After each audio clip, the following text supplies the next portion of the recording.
Hi there! In this video, I will give you a quick guide on how you can actually change your display language in Zoho Mail. So the first thing that you have to do is click your settings and you will search for display language and then just click that. And once you're here, you will have to wait for it to load.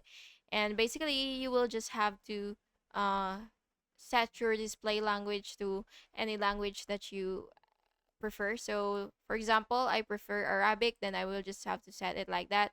Or, for example, I prefer English, so just set it to English and click anywhere from the screen so that the preferences would be updated. And by the way, you can also refresh your website so that you will be able to see the interface if it actually updated the language. So just like that, your language has been changed.